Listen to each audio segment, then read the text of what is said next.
friends, and thank you for tuning in to another episode of the Optimal Health Program. Hope you're having a wonderful day. Today we'll talk about a variety of things, how you might be able to lower your risk of Alzheimer's disease and dementia with one easy dietary step every day. Now, of course, this I've been doing for many years, and I've had more than one of these easy steps in the diet, but we'll talk about that in a second. We'll tease you a little bit about that. Another scary study talks about colon cancer and rectal cancers and gastric cancers are on the rise in people under age 60. It's pretty scary. So we'll start with that, just to scare you and make you aware. But they don't understand why this is occurring, but researchers have been looking at this. This I pulled off Medical News Today. In people under 50, there's a rapid worldwide increase in cancers of the digestive system or gastrointestinal cancers. Early onset colorectal cancer is now the leading cause of cancer deaths in men and second in women in the United States. The British Journal of Surgery suggested that a Western diet, alcohol in excess, fatty liver disease, infection, a wide range of things, microplastics may correlate with it. We know Helicobacter, that's an infection of the stomach, is linked with cancers, but it's pretty scary. Another analysis talks about 2010 to 2019, onset of colorectal cancers increased by 14.8% in the United States. So we have to be really careful what we're eating. We have to go really all organic with our food.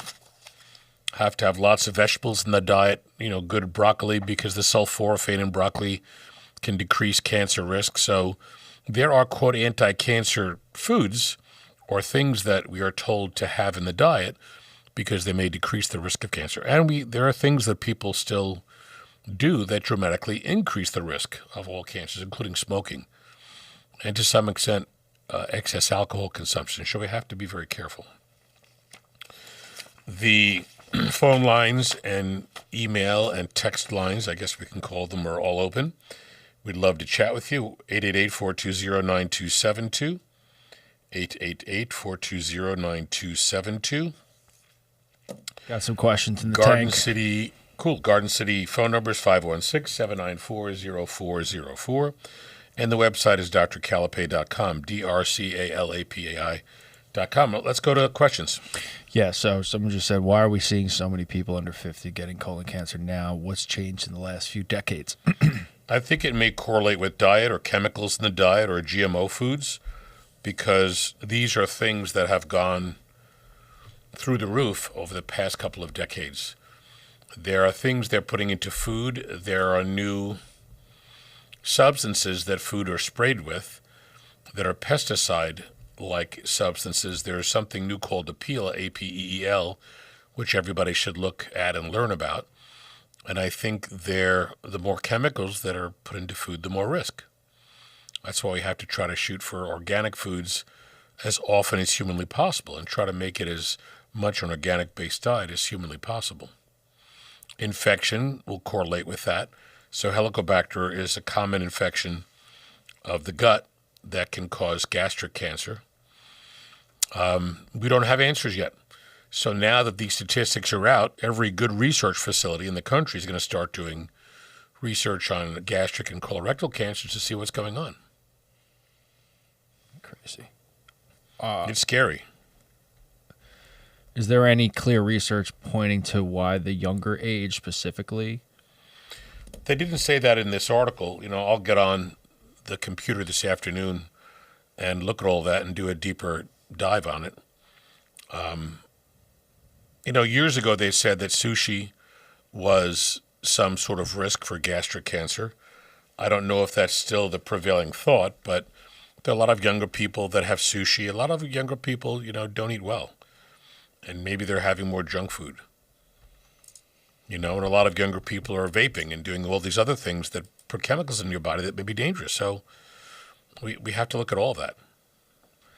But by Friday's show, I'll have more answers on that. Yeah, and someone said, I've heard all about Apeel and Bill Gates nonsense. Is there any way to tell what it is. We were actually talking about this right before we went on air. Yeah, there are a variety of chemicals in that, but I think they're kind of calling it a proprietary combination, so it may be difficult to find out exactly what's in it. There was a list, and I take picture snapshots of things when I'm on my phone and I see something that I don't like, and I try to figure out We're not so different. what.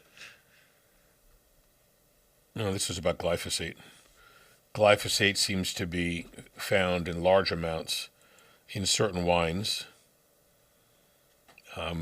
California wines, 51 parts per billion, 42 parts per billion, 36 parts per billion. But just look at that. Glyphosate's in California wine. They'll tell you the exact names of the wine and the companies.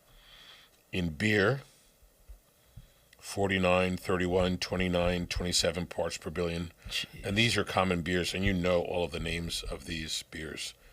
So absolutely look at all of this. We've been saying that for years about arsenic in beer in California wine. So we were talking about how they may spray the vineyards with things to kill the bugs that may have arsenic in them. So this is something that a lot of companies have done for years and years and decades. Use the chemical so that the food doesn't look bad or go bad. Chemicals in the food, people are exposed to it. I have a book somewhere in my office by a doctor, a PhD, Richard Lewis, and it describes all the chemicals they put into foods routinely. There are 30, 40, 50 chemicals put into foods.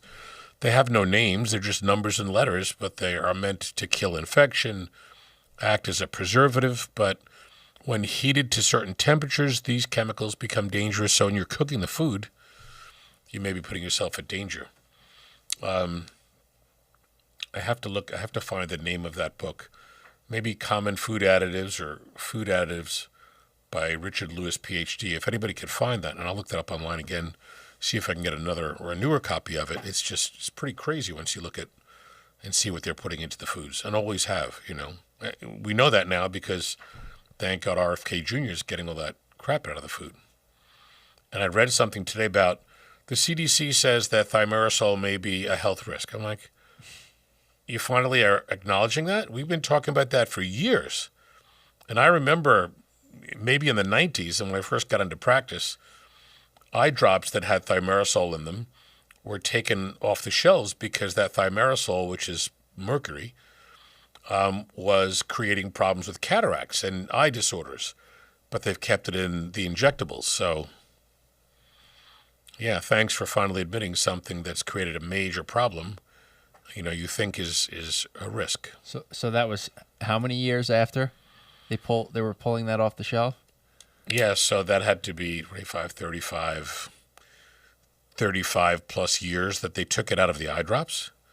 And now you could look online. You could look at that. That's unbelievable. When was thimerosal removed from eye drops? You could Google that and just see when that occurred, and it's still in injectables today.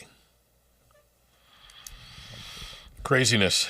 Yeah. Any other questions? Yeah, someone just asked, why did they lower the recommended colonoscopy screening age to 45? Should it go even lower? So there's nothing wrong with having a colonoscopy at a younger age. There's nothing wrong with having sonograms at a younger age. And I can tell you a lot of women, certainly if you have a family history of ovarian abnormalities, ovarian cysts, ovarian cancer, family history, etc., you should be doing sonograms to look at the ovaries and see if they look different or if they've changed or something's abnormal about it. If you've had changes in the way your abdomen or your belly, your pelvic feels, sonogram is a great test. And if you could pick up an abnormality that might be the beginnings of a cancer and you eradicate it, you just save someone's life. These are inexpensive, simple tests that you can do.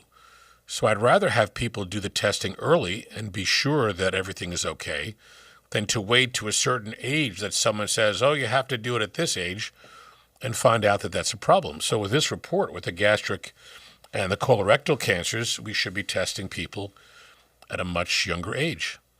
And again, if you, who cares about the cost? If you catch a few of them you're saving people's lives. And for those people who are interested in statistics, if you save people's lives and you remove the cancer, you're saving hundreds of thousands of dollars in treatment for a cancer that a person may not survive from. And I've never thought of that as, oh, well, let's think of those numbers. Of course, you want to save money and such, but you want to save a person's life. So those tests should be done much earlier. Same thing with thermography for breast abnormalities. It should be done early on. You find something, great, deal with it. Don't wait until something's big and bad and have to really work hard to try to save that person's life. Early detection is extremely important. Someone wants to know, are there foods or supplements that truly protect colon health, or is that more of a myth? Well, for many years they've been saying fiber does, because fiber helps to clean out the bowel. So that's been, discussed over many, many years. So that still holds true. Potentially calcium, magnesium, good levels of those also have been linked with better colon health. I'm sure vitamin C, because it has antioxidant properties, also can help with bowel function. So it really depends person to person. So if a person's got a family history of colon cancer, just taking nutrients may not make the biggest difference. I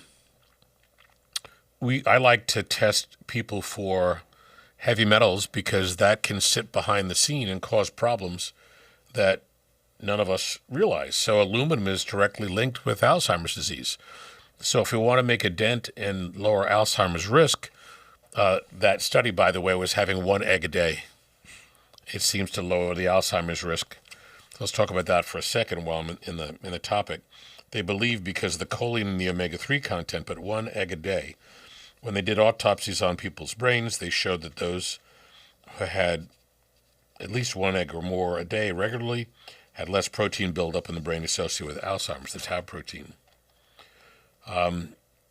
The authors in the Journal of Nutrition, very, very highly regarded journal, talk about eating 1 egg per week was associated with a 47% reduction in Alzheimer's risk compared to those who had less than 1 a month.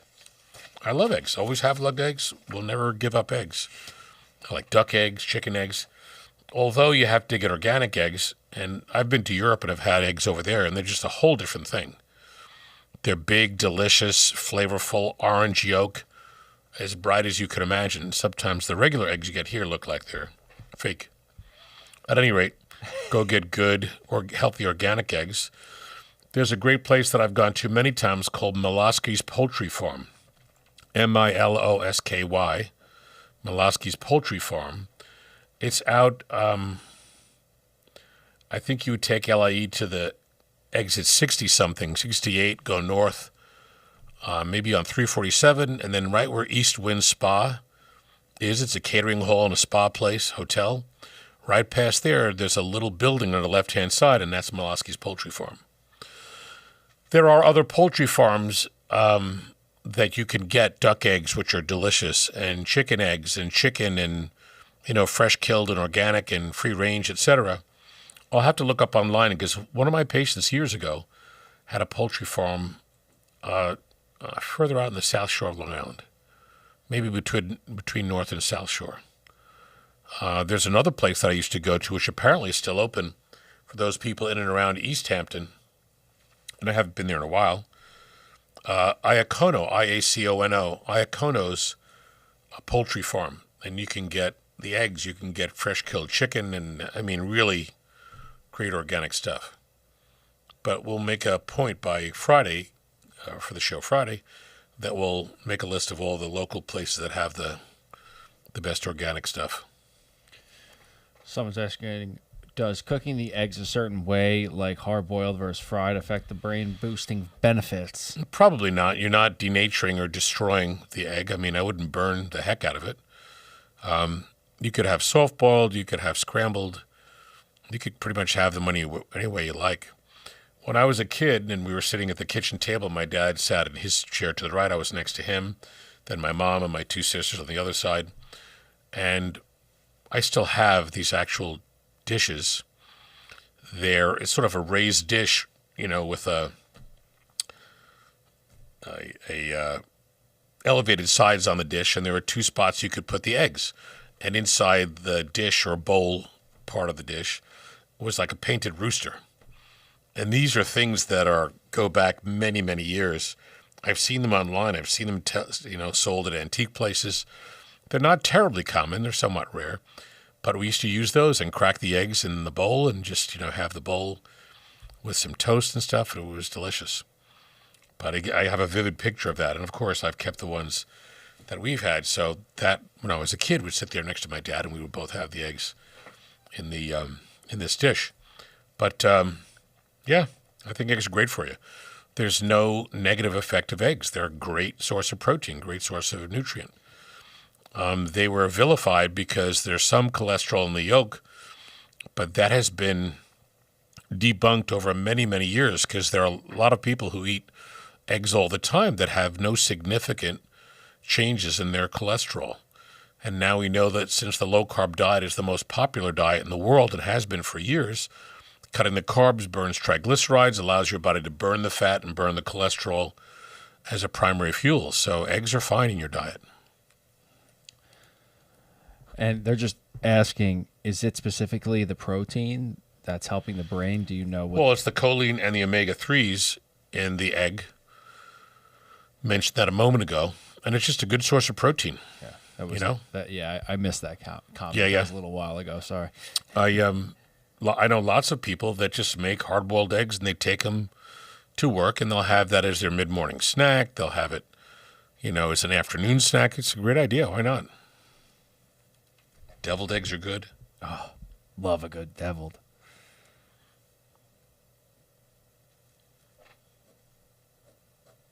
How do nutrients like choline and B12 actually protect the brain from Alzheimer's? Can you explain? Well, the cells of your brain require nutrients, just like every cell of your body. And if you don't get the nutrients, the cells aren't going to work well. With fats and things and lipids, like phosphatidylcholine, that is part of what the brain cells are made of. And the cell has a membrane or a wall, and the structural part of the cell are proteins, building blocks to create strength.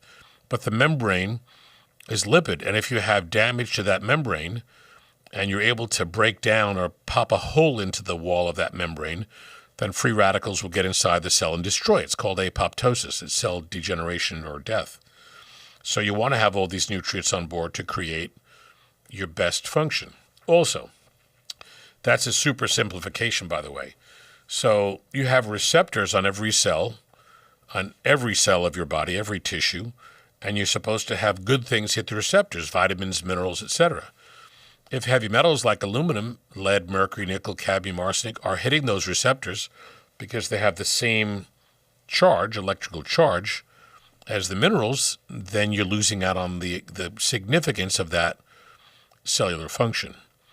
For people that have the defect where you can't convert B12 and you don't methylate, or you have a gene defect where you don't have an enzyme, methyl tetrahydrofolate reductase, to take regular B12, cyanocobalamin or hydroxycobalamin, and convert it to methylcobalamin, you're not getting that protection for your brain. Your homocysteine will be higher, and elevated homocysteine can create plaque in your blood vessels and also damage your brain. So there are multiple pathways where these things occur. But you want to check your blood for recent exposure to heavy metals. You want to check your urine, 21 metals, to look at your long-term exposure to heavy metals and get them out of your system because all they do is cause damage. We got some chicken owners in the chat. Someone saying their neighbors are coming after them, trying to get the town to get rid of their chickens. They said never. Fight. Those are the best. Those are the best eggs. A good friend of mine who is a great fisherman. He's a stonemason. He can build anything. He built a deck off of my house. Wonderful job. He's extremely knowledgeable and handy, and he can do anything, I'm convinced. He knows where the fish are, before the fish get there. So he's that good. So he always catches fish wherever we go. Sometimes other people don't, but he always catches. He decided, and he's a little bit of a doomsday guy, he decided to stock up on all sorts of things. In his basement, he's got tons of stuff and lots of rice and canned food, etc., and keeps adding and subtracting to it. And lots of toilet paper. He had some idea that something was going to go wrong right before COVID. And without knowing anything about it, he just went and set up his basement and did all this stuff. I was like, wow, it's pretty fascinating. So he, at his basement downstairs, started to raise chickens. And downstairs in the bathroom, he had chickens in the bathtub and raised them, and they're kind of pooping all over the place, and et cetera, et cetera. But now he built this beautiful coop. It looks like a chicken hotel. So it's multi-level. It's got places for them to hang out and lay out in the sun. I would imagine he would make like little lounge chairs for the chicken. But, you know, it's just multi-levels. They can be inside if they want. They can be outside. They have enough feed. They have water, et cetera, et cetera. So it's really an amazing-looking place. You would think that it were set up kind of to look like his house. I think his house has got gray shingle and, you know, white trim, but it's a gorgeous chicken coop. And he does really well with that. He get tons and tons of eggs. He's got a gigantic garden, so he's got a lot going on, which I think is great. It's genius.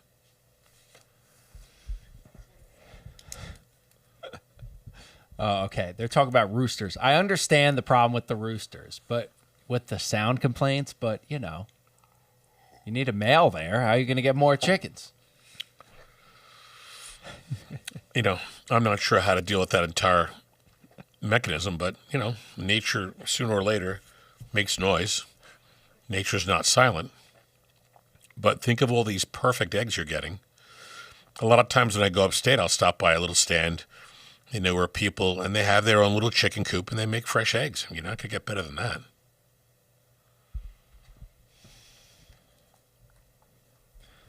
All right, we're up to date on questions.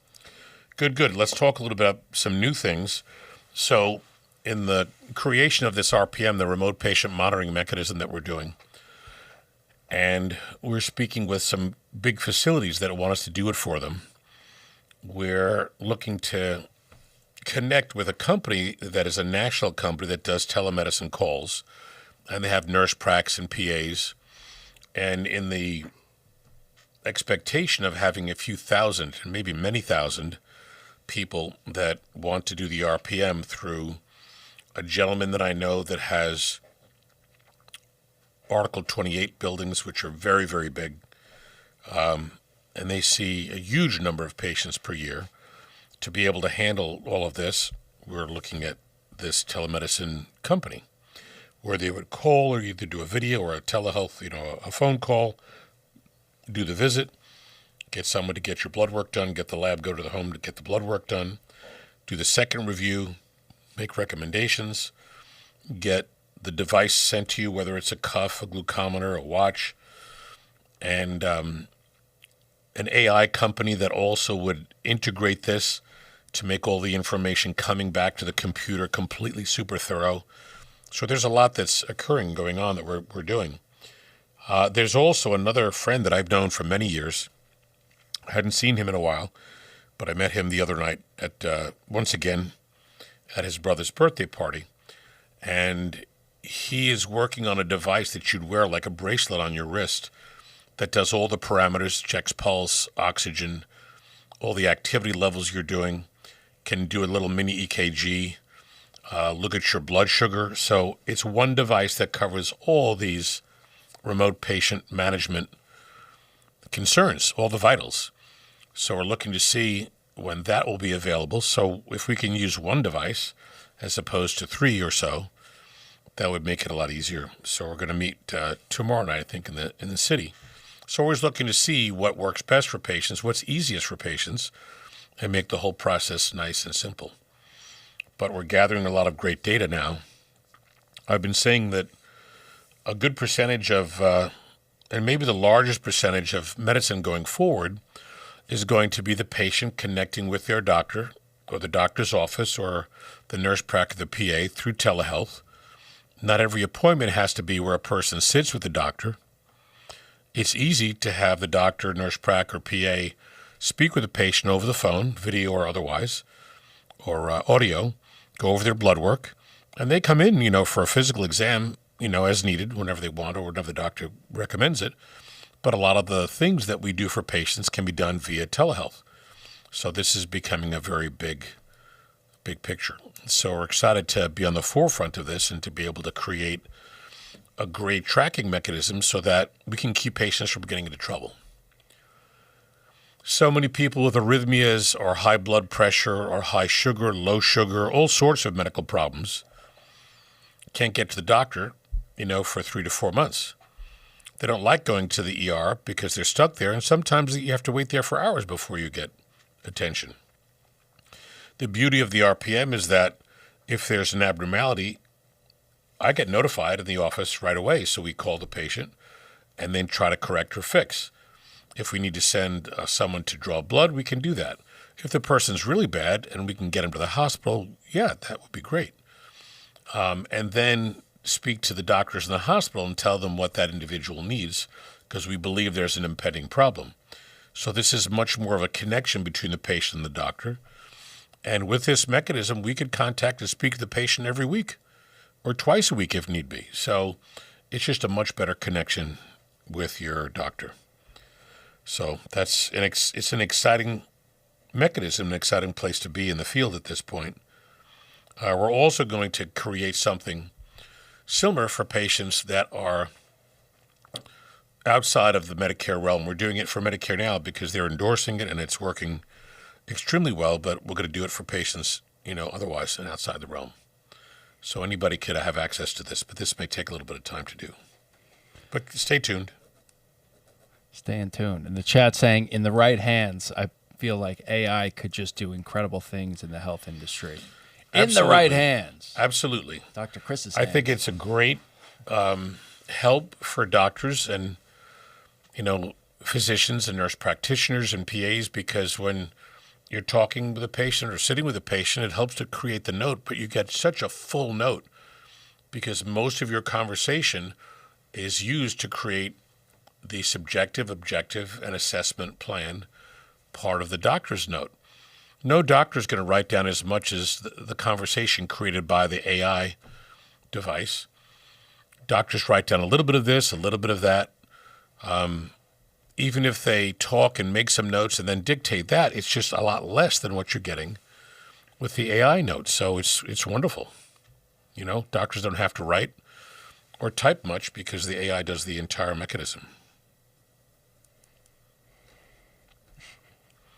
So I think it's a genius way to help to fine-tune healthcare. And for example, let's say you're at home and you have some issues, and we set it up to have 2 or 3 times a week you get an AI text or a phone call and, looking at your medical concerns.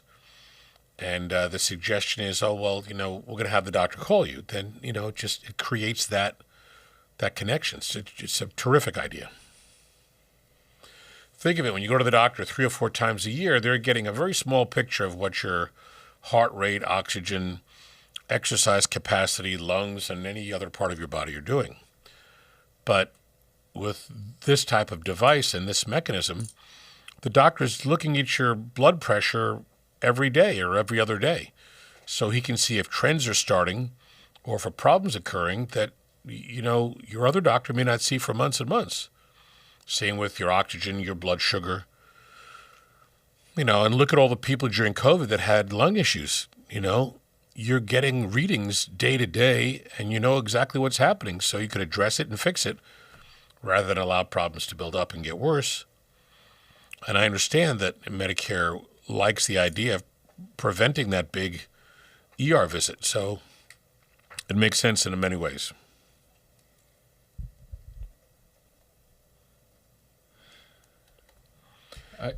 Someone just asking, could telehealth, this is just into the future, someday, do you think that this could make people realize that they're getting Alzheimer's or depression, before it actually gets to a point? Well, I think you can pick up a lot of things before they become the problem because you have that ability to connect with the doctor over the phone. You have the ability to do tests. And when new tests come out, you have the ability to get those tests done from a lab, and the lab can go to your home to do that.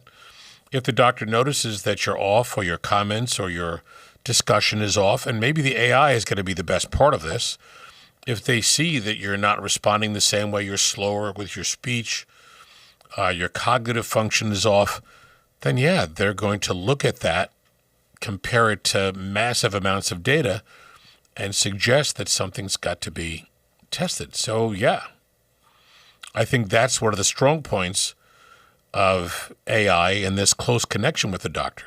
If a doctor sees you once a year, and some people don't want to come in more than once a year, what are you really tracking? You're not tracking anything. You have to go back and look at the prior blood work and say, well, your cholesterol was really high before. Hopefully it's lower. But if they've kept it high for a year, that's a bigger problem and a big risk, as opposed to working on, bringing it down. So if a doctor is seeing a patient with some regularity and the AI component's there, and you can pick up that the person's just not as sharp or quick, or something's wrong, then yeah, you start to work on that. So absolutely, 100%. People are excited. People are asking where they can check this out. Well, we have it set up for Medicare patients in the Garden City office, and again, the expansion of this is happening. So for those people who have Medicare and they'd like to get set up with this, you can call the office, do a telehealth visit, or come in. Some people like the telehealth visit, but then they want to come in for a vitamin shot or vitamin IVs, chelation to help remove heavy metals, etc. So the first thing starts with either the in-person visit or a telehealth visit. We get your blood work done. If it's an in-person visit, we draw your blood right then and there. If it's telehealth, then we'll send a lab to your home to get the blood drawn, review the blood in a week, and set that process up. So that's typically how it starts. The other mechanisms, as we create connections, as I mentioned before, with these other groups, that'll just create, a bigger expansion. And at some point, I think we'll be able to recommend using that bracelet instead of the blood pressure cuff, a glucometer separately, a watch. We're looking at a Samsung watch because that's a nice watch, and that already for Medicare is covered for reimbursement for arrhythmias. So as something like this builds up, and the infancy is way back here, and now we're marching through and we're doing it, of course you're going to have tech companies and manufacturers and brilliant engineers figure out a way to get one device that does everything. And that's what my friend is doing. So as soon as we know that that's Medicare approved, because I believe it's FDA approved, then we'll start to use that. But for the meantime, blood pressure cuff for hypertension, you get the watch. And if you're diabetic, you get a glucometer. Now, Medicare only allows one parameter, but if you're hypertensive and you have any other disorders or organ-related disease and degeneration, we'll give you the watch because I want to see your oxygen, your pulse, your walking, et cetera, et cetera. We can't bill for the watch, but we're going to give you the watch because I want to be able to look at all the other parameters. If you're diabetic, we'll give you the glucometer, but you can't bill for the glucometer. And the blood pressure cuff, you can only bill for one thing according to Medicare. So that's fine. So little ins and outs that we have to deal with billing-wise, but, we'll always give you the watch. Give you that watch. The watch. I saw the new Samsung Fold phone. Oh, yeah? I didn't see it. Oh, my gosh, is it beautiful. Oh, are you moving? Are My you leaving friend, Apple? If Apple had it now, which they're supposed to have it next year, I would get it now. It's just thin, it's beautiful, and it folds up, open, so you have a double-size screen. And honestly, I don't know, maybe Samsung's got better colors or clarity or something, because I saw my friend's phone. I said, oh my gosh, that's phenomenal. So wait it out. You got to wait it out. See what Apple's got. I guess. In the tank. It's, it's getting to August, and I say this every year, and all my friends used to laugh at me, and now no one laughs at me. I think phones go bad in July and August because people get frustrated and want to buy the new phone in September. Fair. Built-in obsolescence. It's happened to me every year for probably the better part of, 10 years. So a good buddy of mine, Austin, owns a phone store. I get it through him. He's a terrific guy. and I typically put myself on the list to get the newer iPhone.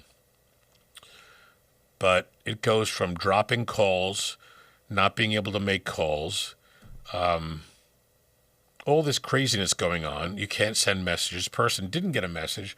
People call me and say, hey, I just called you 5 minutes ago, and the phone went right to voicemail. And I look at my phone, there's no message or no, line that says Joe called on the list. There's no message in the message machine, section. So And the battery goes bad. I think everything goes bad by August, guaranteed, because now everybody I talk to agrees with that. So you buy the new phone in September. But I want that fold phone. It's coming. I've heard a lot of rumors. My friend Chad agrees, in by the way. Thailand, they get phones a year before we get them. In Thailand? They do a monthly service. You don't have to go on a service and sign on for years. And they can just buy a brand new phone a year before we ever get it. So now my next question is, I have to call my friend Eric, my doctor buddy, and see if he can get the new iPhone and just send it over. It can't be iPhone too. Apple's very Every phone. They get phones way before we get them because they're made over there. And their cost for the phones are much less, and the monthly payments are much less. Tariffs, I say. That's wild. I had no idea. Oh, boy. Yeah. Okay, phone lines are open if you'd like to call. No one wants to call anymore. They just want It's to crazy. text in Guys. and send us some info. So our vitamin packs are working extremely, extremely well, as I really would have thought. I've wanted to do this for a very long time, but there was no manufacturer connection that I could get this set with. Now we have it set. So when people come in for their first visit, I take their history, examine them, we get the blood work done. Same with telehealth. If they don't come in and we get the blood work, review the blood work. But I'll put together vitamins based upon your absolute blood work. No better way to correct your vitamins with the science of your blood test and your medical condition in mind.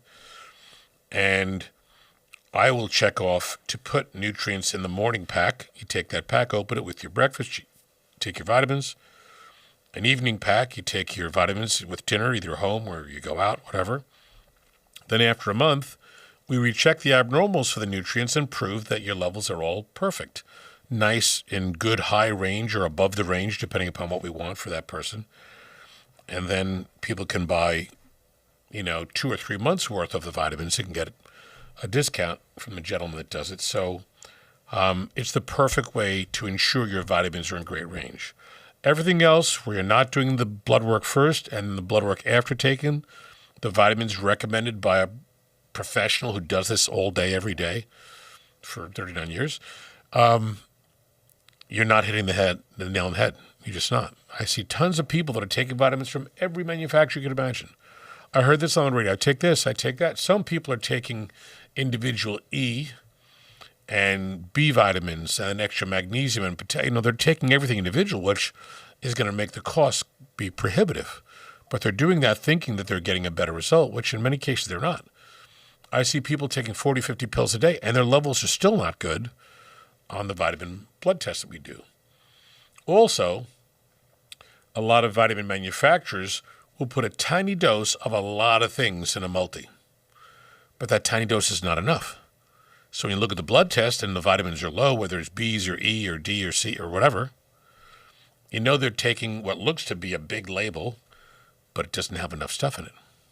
Wow. So that's why this is a mechanism that's got to be followed. You got to do your blood test for your vitamins, review it, the big blood test for everything, review the test, and then put together vitamins perfectly. Why take 10, 15, 20 bottles of stuff and have to keep doing that when we could just send you your vitamins in one box and you take 2 packets a day? Someone asked, how long does it take before you actually feel a difference from taking the right vitamins?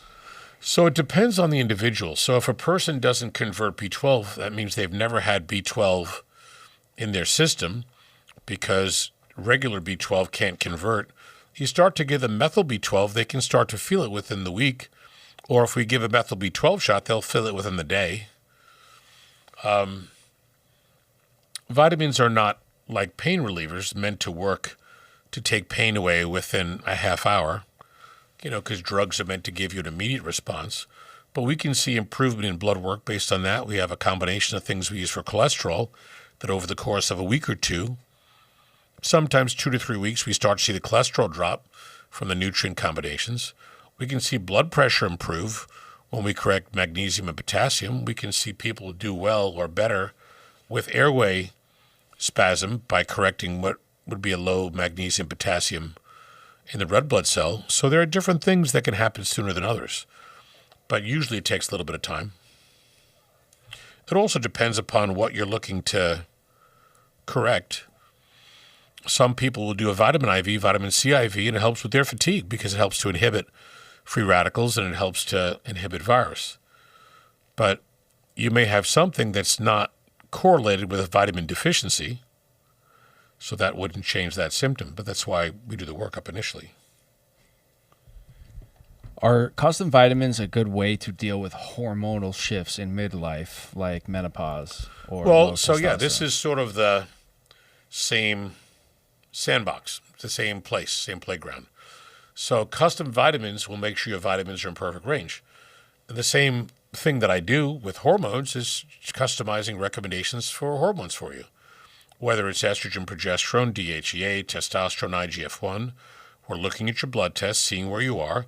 We want to walk your body back maybe 5, 10, 15 years to when you had great levels of these things, set that up, and watch to see your body improve. So if your DHEA is low, most often that's people who have a lot of stress or are burning up the DHEA faster than they could make it because they're getting older, and the loss of cells in your different organs decreases the production of hormones and neurotransmitters. So if we give you 25 milligrams of DHEA and over the course of a week you start to feel more calm, great. We may use more, we may use less depending upon the person, but the blood test guides us. If we give you 25 milligrams of DHEA and we recheck your blood, your levels are great, okay, fine. You're right there. That's a custom recommendation. If you need more, then we give you more and retest. With IGF-1, the active component of growth hormone, that's great for sleep, memory, focus, hair, skin, nails, fat burning, endurance, and strength with exercise, all of these things. We check your blood. You take little shots with a tiny little insulin-sized needle into the skin of your belly or your leg, and people say, wow, I can't believe I'm sleeping better. We track everything that they're describing and then recheck their blood and prove that. So the same thing with estrogen, progesterone. For a lot of women, we put them on DHEA initially, and the estrogen, progesterone come up a bit, enough to stop their symptoms. They may not need that full-blown, cream or capsule of the estrogen, progesterone yet. As people get older, they might, but sometimes taking the DHEA once a day can balance out the estrogen, progesterone, and even a little bit of testosterone, so that may be the first thing that we do. But testosterone, we correct in a similar fashion. It's all based upon blood tests, recommend, recheck the blood. So that's always been the same custom mechanism.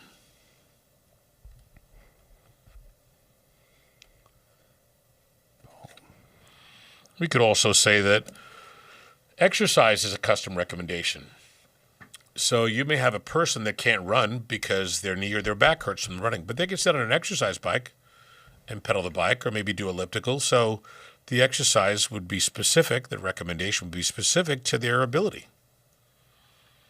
There are some people who have plantar fasciitis, and you have to change around that exercise because they can't put that pressure on the arch of their foot. Some people can have cardiac issues, so exercise also would be put into a more specific or a custom realm. One question here. How do you fine-tune a custom pack for metabolism or thyroid issues?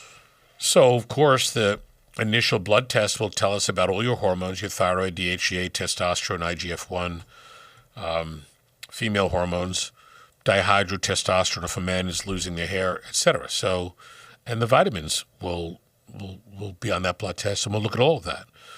If we put together the vitamin recommendations, morning and evening pack, persons need thyroid, then we'll give them thyroid first thing in the morning. And we typically give them a T3, T4 thyroid, so you're getting both of the hormones that you make instead of just using Synthroid, which is only T4. We see a lot of people where the doctor only tested T4 and TSH. They ignore the T3. T3 drops. They're hypothyroid, yet they're only taking T4. But they're not feeling the result because they still have a low T3. So we would either add the T3 or use a T3, T4 thyroid like Armour thyroid or NP thyroid. So that's the mechanism of fine-tuning that.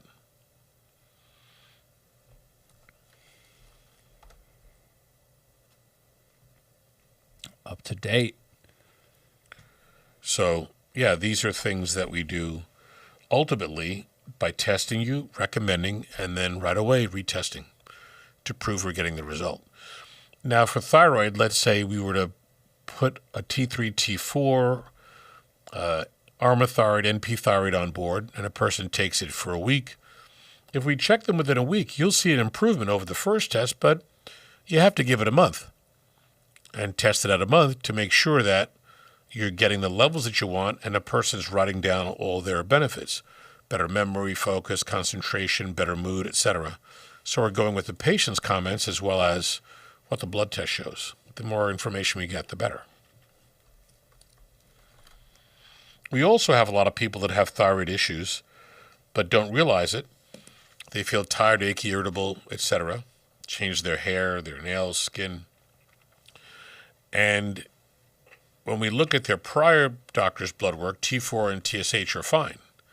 But my blood test, where we look at T3, T4, TSH, free T3, free T4, T3, T4 uptake, reverse T3, thyroid antibodies. If we find you have thyroid antibodies, that's an issue. That's an autoimmune mechanism. Or if your T3 is really low or your reverse T3 is not good, this gives us more of a clue that you need better correction.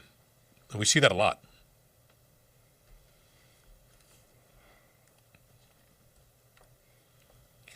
You know, aging is the loss of cells in your organs and therefore the loss of neurotransmitters, the loss of thyroid hormone, DHEA, testosterone, estrogen, progesterone, IGF-1, all of that. So you have to look at things with that in mind so we can say, let's walk this back to where you were before and watch and see how much improvement you have, which is usually pretty significant. That's why when I see patients either in the office for a consult or over the phone, everybody, after saying hi, hello, and sometimes they don't say hi, hello first, they say, I want that blood test. I want the big blood test. I'm like, okay, you'll get the big blood test. Because who wouldn't want it? Everybody wants to see exactly what their body's doing. And we do have a question asking how someone who's not from New York area, can they get you a blood test if they can't make it into the office? Sure, yeah. So they would call the office to do a telehealth visit, and then we would send a prescription to them so that they can go to one of the national labs that would be within their area. Then within a week, when we get the blood work back, we sit down and go over that. Then we can make recommendations for vitamins and all of that. So we do that all the time. You guys are quiet today. Yeah, it's a chill day, relaxing day. People are out and about. They're probably at the beach. Someone said your voice is very soothing. I don't want to put people to sleep. I think my voice is soothing. Many years ago, and I did radio for 35 years or so, I had a patient who worked at a local station, WGBB, out in Babylon over here. And after doing the visit and such, she said, you have a good face for radio. I thought she said face. She probably said voice. And then we laughed. And I tell the story again, but so you have a really good voice for radio. I said, oh, great, but I don't know how to use the machines. And she said, well, you don't have to do anything. Just sit there in front of the microphone and talk about what you do. I went to the studio. It was 6 o'clock on Thursday night I started. It was like $300 for the show, which wasn't bad. And I started talking about things and got used to it. And, for a long time, people would call in, ask questions, 20, 30 calls per show, similar to here, but Here, I'm not limited with the amount of time that I could take to talk to people, so I don't have to make short answers and do that like I did on the radio before, because I had a 1-hour program. Then I switched to different shows, different stations, and over time that worked out really well. So now, as Frankie already knows, and my mother who's listening, who's going to be laughing because I mentioned this, I decided to take vocal lessons. So last week I went to Catalano Music over on Jericho Turnpike in New Hyde Park. Really nice people. Think your phone's ringing? A lovely... Oh, my phone's ringing. That's the young lady who takes care of the puppies. I can't pick that up right now. We're almost through. Yeah. I'll call her back in a minute. So I've decided to take voice lessons and see if I can sing. So I know I can sing, but I just want to get a professional's opinion. And it's fun to go there. I go every Wednesday night at 7:30, and I'm just booking now Wednesday at 2 o'clock because I'm done early. I'm going to go there and just sing and, learn everything about singing and see what happens. I love it. Let's go. Elvis is in the building. Yep. Thank you very much. Thank you very much. It's fun. It's my new hobby. So thank you for saying that I have a soothing voice. Like I said, I don't want to put people to sleep, but I want to be able to teach people as much as I can. So yeah, any concerns, any medical issues you have questions about, certainly set up a telehealth visit. That becomes easy. You could be anywhere, and we could do that. And take a look at the website, drcalapai.com. Garden City office is 516-794-0404. Call, ask us a question. You could email us as well through the website. We get tons of emails every day about questions and things that people are having problems with, so that's what we're here for, to help you. The vitamin packs we spoke about, the telehealth, the RPM, so we're really excited about this. All righty, Frankie, if we're down at the end of the program and no one else wants to chat, up to date, we shall bid a fond farewell until Friday. We'll be back, and Saturday. God bless you all. Have an amazing day, and we'll talk to you soon.